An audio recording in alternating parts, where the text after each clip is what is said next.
My name is Victor Calloway, and I am 67 years old. At my son's first wedding anniversary party, my daughter-in-law's father grabbed me by the elbow, steered me toward the back of the room, and told me to sit with the catering staff. He said it quietly, almost kindly, the way you tell a child to stop fidgeting in church. 18 minutes later, a man whose name opened doors in 3 states stood up from his seat, pointed across that glittering room, and said, in a voice that carried to every corner, "Do you people have any idea who that man is?" Before I tell you what happened next, I want you to hit that like button and subscribe if you believe that the quietest person in the room is often the most dangerous. And drop a comment telling me where you're watching from. I want to know how far a story about dignity travels. I spent 40 years building Callaway Iron Works from a 2-man welding shop in a rented garage into a manufacturing and real estate empire that employed 1,100 people at its peak. I did not do it by being loud. I did it by being patient and precise, and by never once letting a man know the full weight of what he was standing on until it was too late for him to move. My wife, Eleanor, was the one who named our company. She said iron was honest. Iron did not pretend to be gold. It was harder, she said, and it lasted longer, and it held things together when everything else fell apart. She was talking about the metal. She was also talking about herself. She was the kind of woman who laughed at funerals because she said grief deserved dignity, not performance. She was the kind of woman who wore the same winter coat for 12 years because she said it still kept her warm, and she didn't see the point of replacing things that worked. She was the kind of woman you build your entire life around without quite realizing it until the morning you wake up and the other side of the bed is cold forever. The cancer took her in the spring, 3 years before the anniversary party.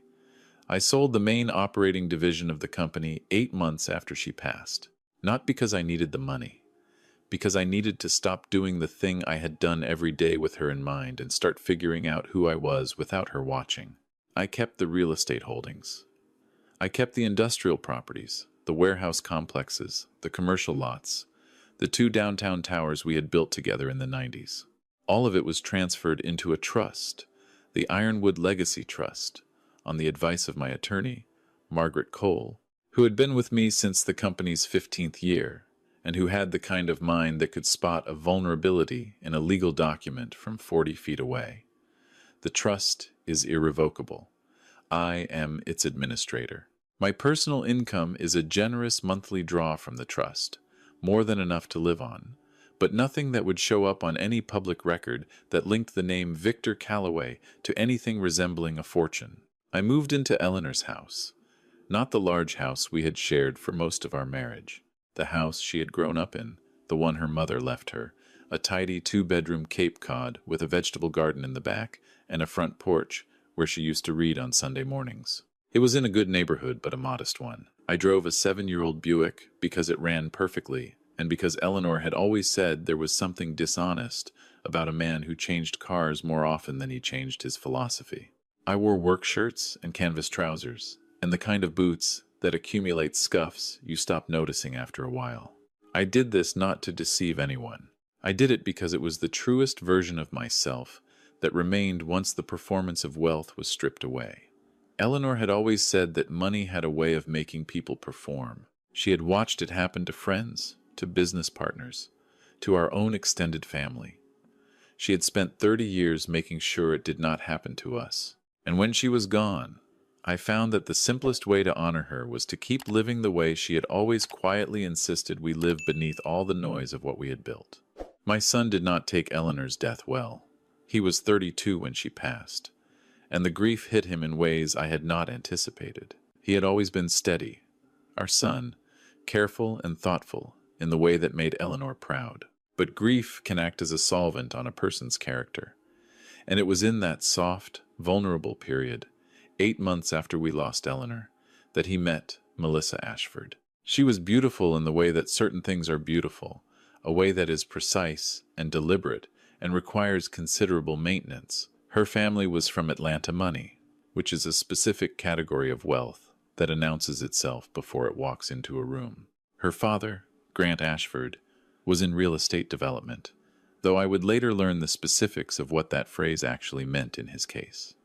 Her mother collected causes the way other women collect jewelry. They were the kind of family that treated every social gathering as an audition and every newcomer as either useful or irrelevant. They decided very quickly that I was irrelevant. The wedding was held in September of the year after he met her. I paid for nothing they did not ask me to pay for. My son asked me for help with the rehearsal dinner, and I paid for it simply and without fanfare. The rehearsal dinner cost $40,000 at a restaurant the Ashfords had chosen, and I paid the bill without blinking because it was my son's wedding, and Eleanor would have wanted the dinner to be beautiful. I did not make a production of the check.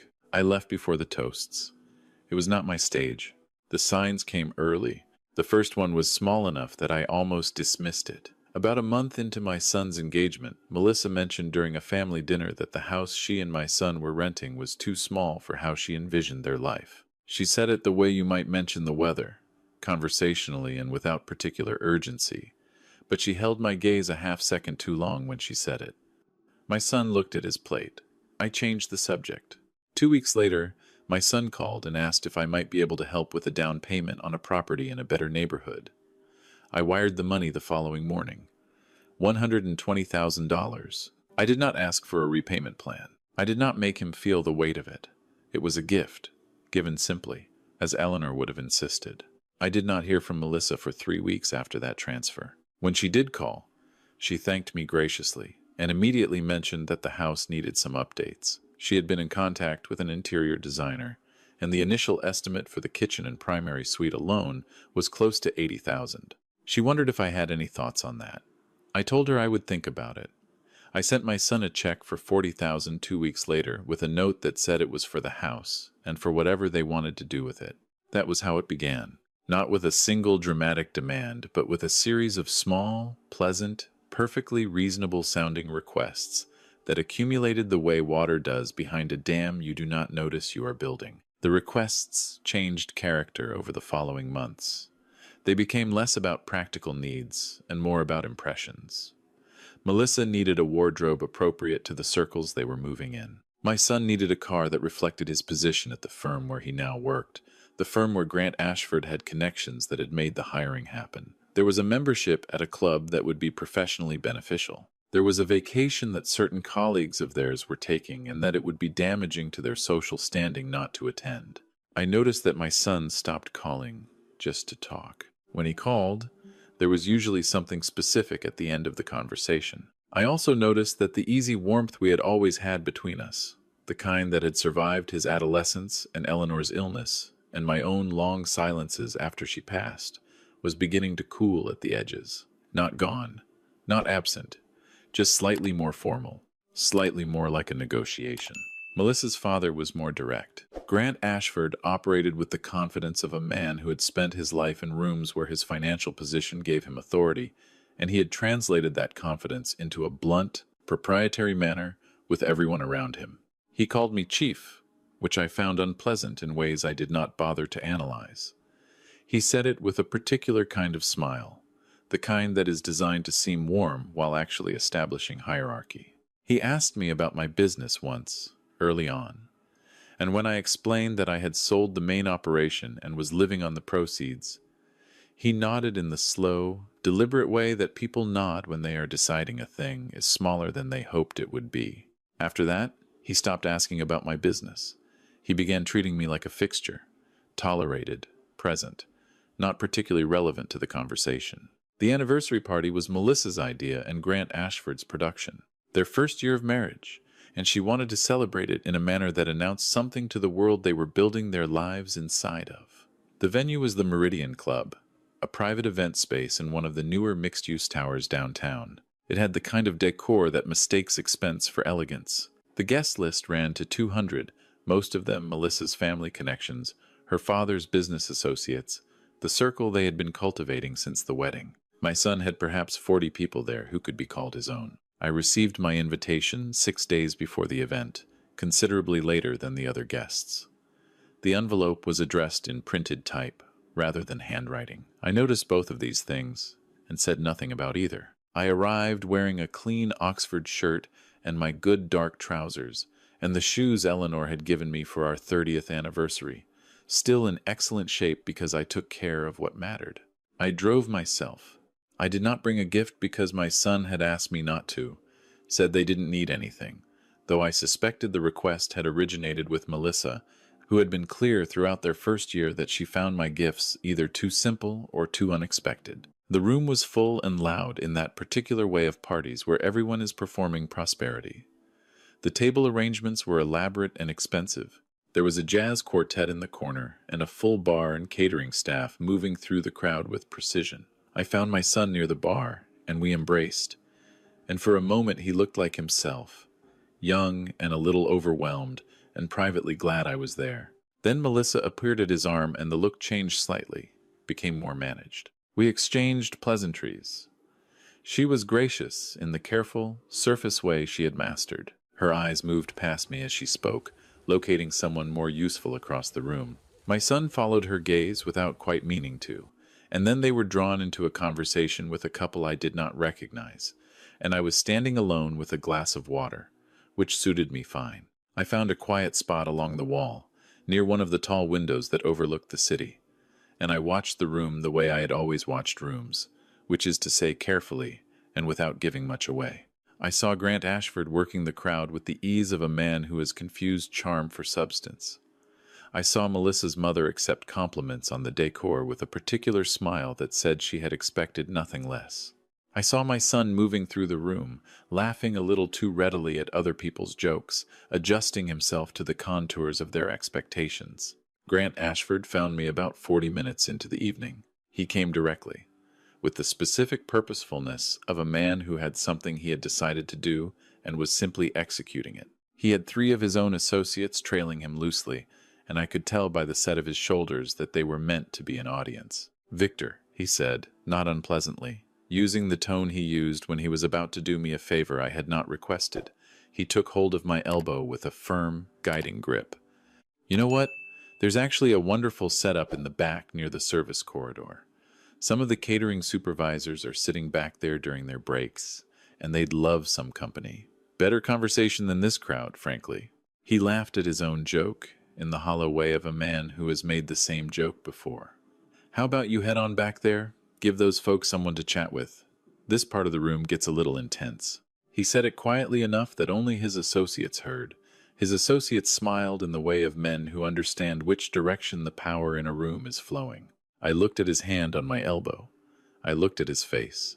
He met my eyes for a moment, and then looked past me, already scanning the room for his next interaction. He had said what he came to say. He considered the matter addressed. I said nothing.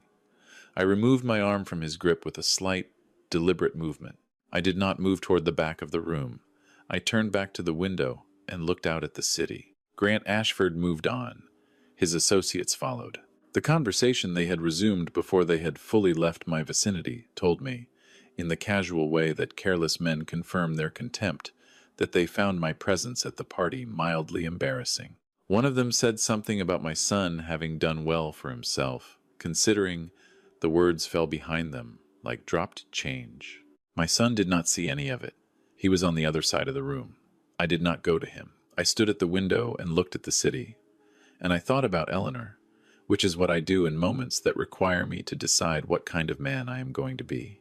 Eleanor used to say that a person reveals their character most clearly, not when they are tested by enemies, but when they are tested by people who genuinely do not believe they matter. She said those were the moments that required the most dignity, because there was no audience for your dignity, no one who would see you choose it or applaud you for choosing it. You just had to be the thing you were, quietly and completely, for no reason other than that it was the right thing to be. I thought about that, and then I thought about what she would have said about Grant Ashford. Eleanor was kind. Eleanor was generous and forgiving, and willing to extend benefit of the doubt further than almost anyone I had ever known. But she had a line, a clear and bright line, and on the other side of that line was a category of behavior she had no patience for whatsoever. She called it small cruelty, the deliberate belittling of people for sport, the use of social authority to make someone feel diminished for the entertainment of an audience. She said small cruelty was a character verdict, not a character flaw. She said it told you everything you needed to know about the architecture of a person's soul. Grant Ashford had just handed me his character verdict, in front of witnesses. I set down my glass of water and took out my phone and sent a text to Frank Hartley. Frank and I had been doing business together and against each other in this city since the early 1990s. We had competed for the same parcels, underbid each other on the same contracts, and eventually arrived at the mutual respect that serious people develop for other serious people over decades of honest conflict. He was in the room. I had seen him earlier, near the bar, apparently invited by an associate of my son's firm who had his own connections to Frank's current projects. My text to Frank was 3 words: "Stand by, please." Frank's reply came back in under a minute.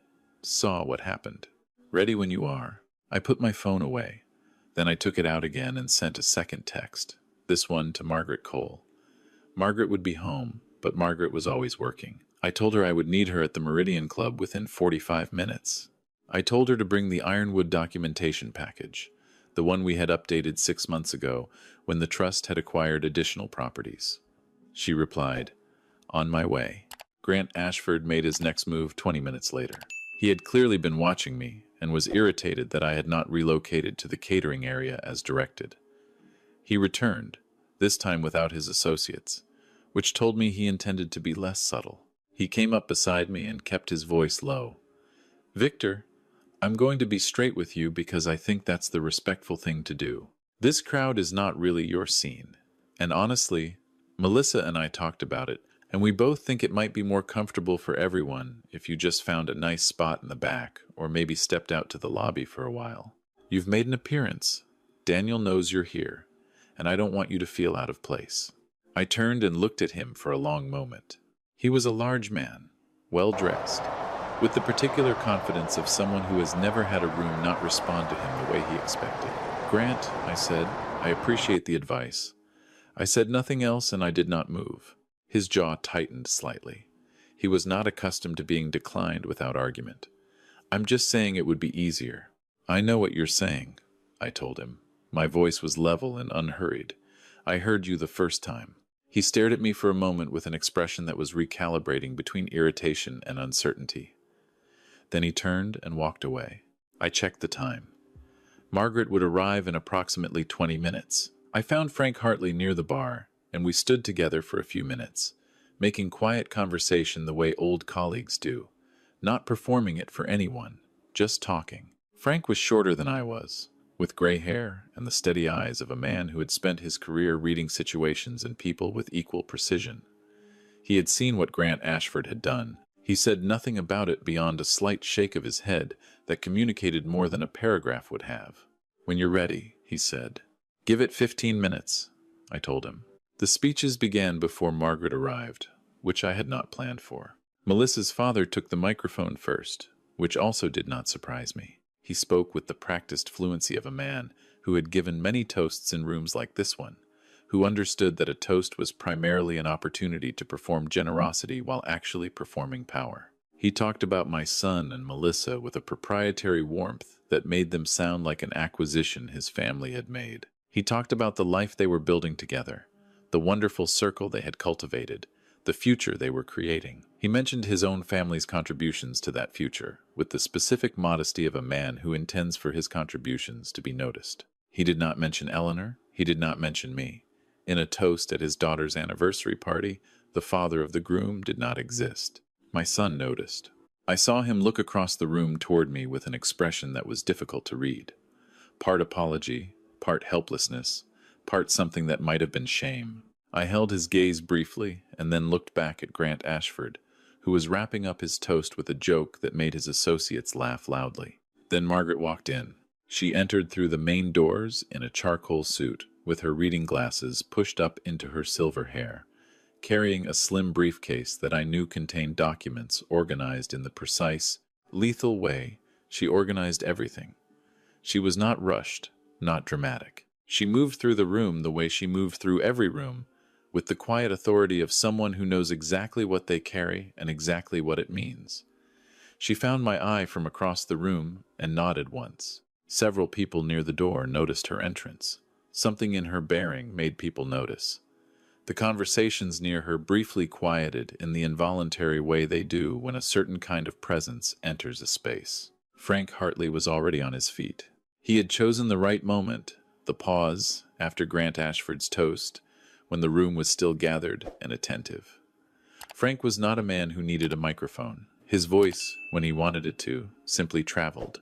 "Excuse me," he said, loudly enough to catch the room's attention. People turned. Grant Ashford looked at him with polite curiosity.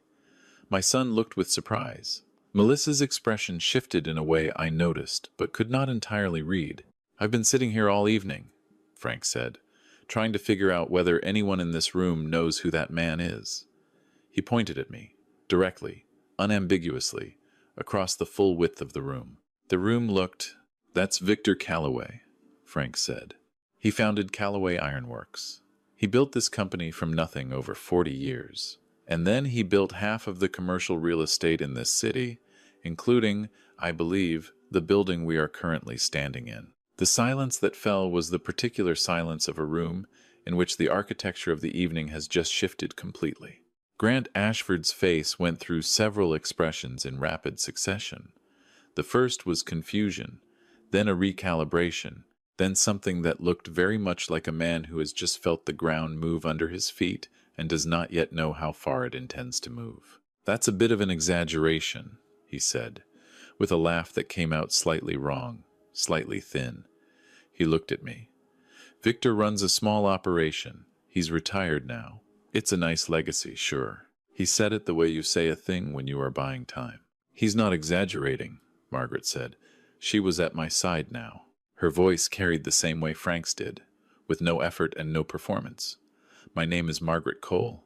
I'm the legal counsel for the Ironwood Legacy Trust, which is administered by Mr. Calloway." She set her briefcase on a nearby table and opened it without haste. "The Meridian Club," she said, producing a document and holding it so that the room could see it without being able to read it, which was the point, "is a wholly owned subsidiary of a property holding company called Calloway Meridian LLC, which is itself a holding of the Ironwood Legacy Trust. This event tonight was hosted in a building that Mr. Calloway's trust owns outright.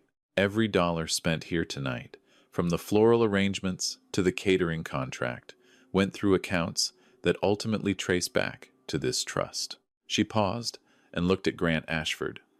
"Your daughter's anniversary party was hosted, in its entirety, in a building belonging to the man you asked to go sit in the back with the catering staff." The silence was different now. It had a texture to it. Grant Ashford was very still. The color had not left his face entirely, but it had rearranged itself in an unflattering way. He looked at me, and for the first time that evening, there was no performance in his expression. Just a man encountering information he had not accounted for. "I don't know what she's suggesting," he said, but the authority had gone out of his voice. "She's not suggesting anything," I said. I had not moved from where I was standing. I had not raised my voice. "She's explaining." The next document Margaret produced was a financial summary. I had asked her to include it when I texted her, because I had understood by that point that this was not a moment for half measures. She set it on the table in front of her and turned it so that the people nearest could see it. "We also have," she said calmly, "a matter of some relevance to the larger question of this family's relationship with Mr. Calloway." She looked around the room with the steady gaze of someone who is not enjoying this, but is doing it because it needs to be done. "Over the past 14 months, Mr. Calloway has transferred approximately $340,000 to his son and daughter-in-law in the form of personal gifts and direct payments. These transfers were made in good faith, on the understanding that the requests were genuine and the relationship was genuine." She let that sit. "We have also become aware, over the same period, of documents prepared by legal counsel for the Ashford family that attempted to establish provisions in my client's son's estate planning that would have routed a significant portion of any future inheritance through a jointly controlled account, with structures designed to limit direct inheritance to Mr. Calloway's son alone." She looked at Grant Ashford.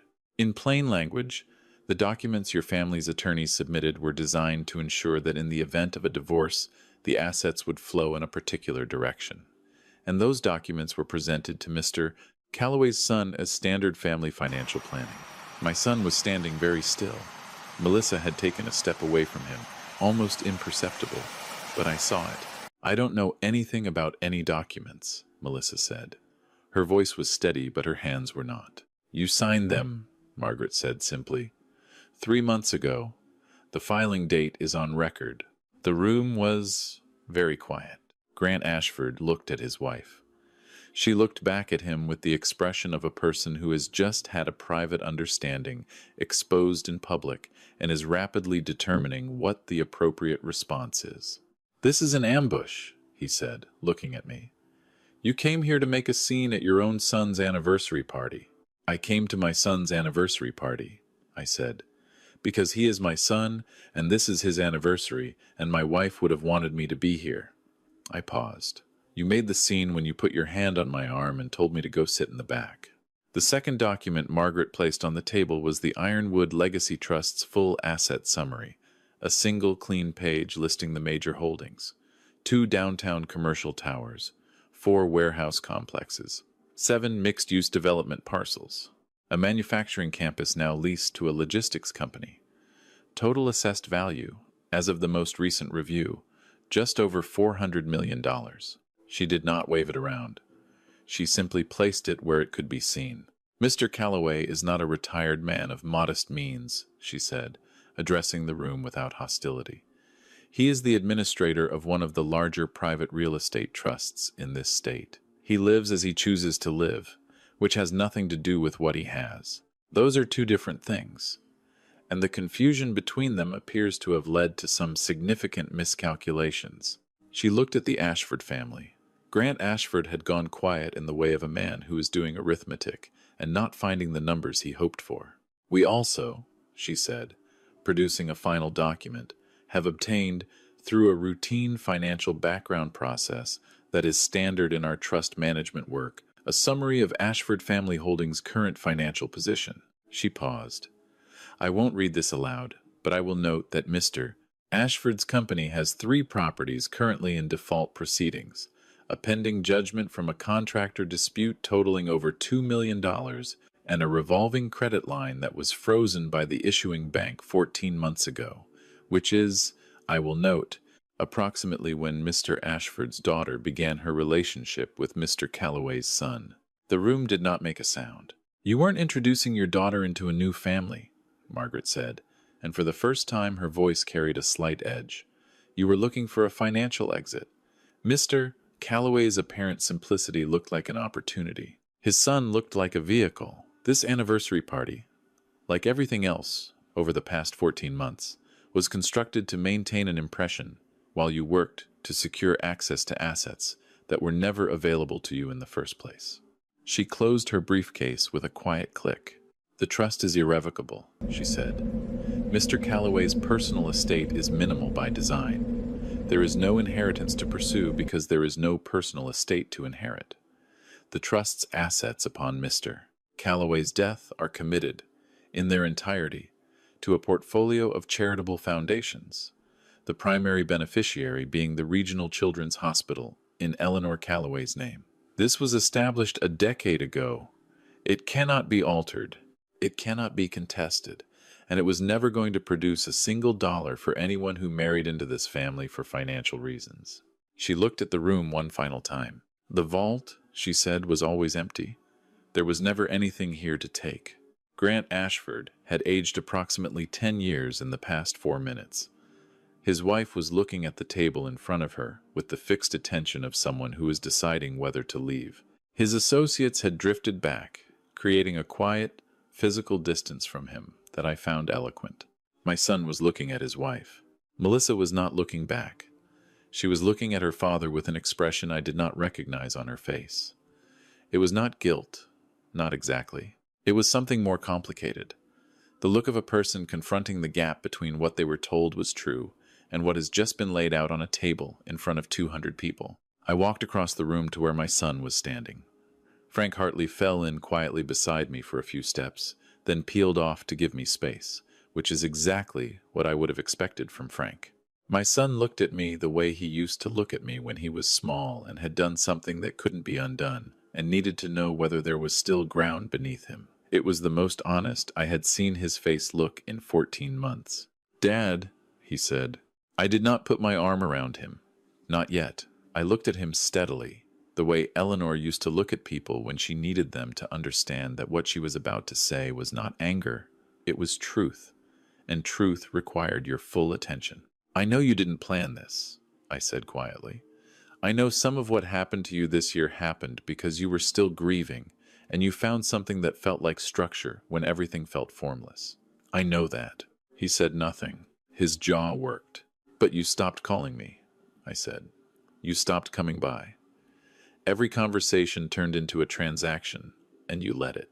And when your wife's father put his hand on my elbow tonight and told me to go sit in the back, you were across this room, and you didn't see it. And I want you to think about why that is." He looked down. "I'm not here to punish you," I said. "I'm here because you're my son, and I love you, and your mother would have wanted me to be here. But I need you to understand that the man those people thought they married into does not exist.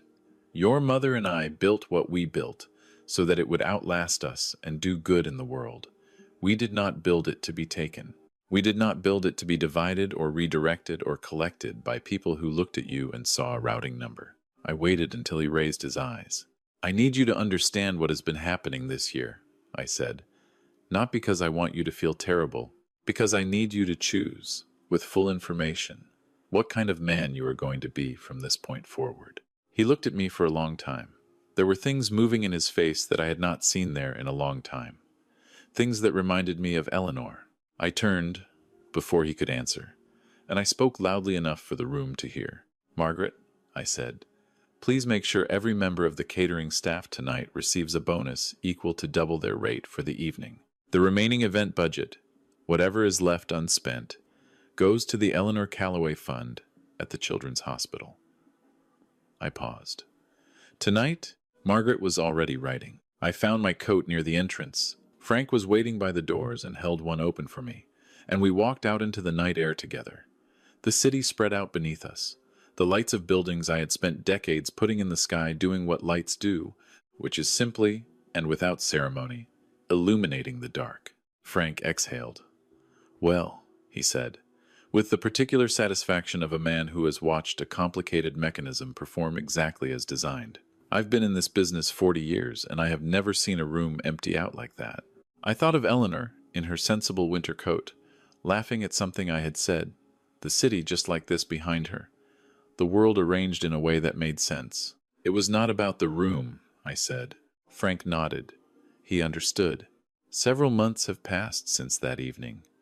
I am sitting on Eleanor's porch with a cup of coffee, watching the early light come across the yard. The tomatoes I planted in the spring have done well this year. She would have been pleased about that. My son knocked on the door one Tuesday evening in October, about 6 weeks after the anniversary party. He came alone. He looked like a man who had been doing the kind of thinking that takes weight off you physically, the kind that clears things out. We sat on this same porch until almost midnight. He told me things I had suspected and things I had not suspected, and I listened to all of it without interruption. He did not make excuses. He asked questions. He asked what his mother would have thought of the year he'd had, and I was honest with him, which meant I told him she would have been sad about some of it and proud of him for sitting on this porch tonight. And I thought both of those things were true simultaneously. We are not where we were before. I do not know that we will get back to exactly where we were before. Some things, once they cool, take on a different shape. But the shape we are finding now is honest. And honest is what Eleanor always said mattered more than anything else in the architecture of a life. As for the Ashfords, I do not give them much thought. People who build their security on the assumption of other people's weakness tend to find themselves exposed when the weakness turns out to be a choice. Grant Ashford made certain assumptions about a quiet old man in a plain shirt and ordinary shoes, and those assumptions told me everything I needed to know about the kind of man he was. The rest followed naturally from that. I learned something over these past few years that I wish I had articulated to Eleanor before we lost the chance to articulate things. I always thought that strength was about what you could endure, how much weight you could carry without showing the strain. how long you could wait without losing patience. That is part of it. But Eleanor, I think, understood the rest of it better than I did. She understood that there is a moment in every long patience when patience stops being a virtue and becomes a permission for the people who are hurting you to believe that their behavior has no consequence. That moment is the moment that requires a different kind of strength. Not the strength of endurance, but the strength of clarity. The strength to stand up in a room, quietly and without theater, and simply be, fully and completely, the thing you actually are. That is what Eleanor built in me over 40 years. Not the buildings, not the money, not the trust documents, and the asset schedules, and the legal instruments. Just that. Just the ability to stand in a room where everyone has decided what I am, and let the truth be the only argument I need. I miss her every day. But on that evening, in that room, I felt her in the straightness of my spine and the steadiness of my voice. And that was enough. Tell me in the comments when you decided to stop being patient and start standing up. I want to know.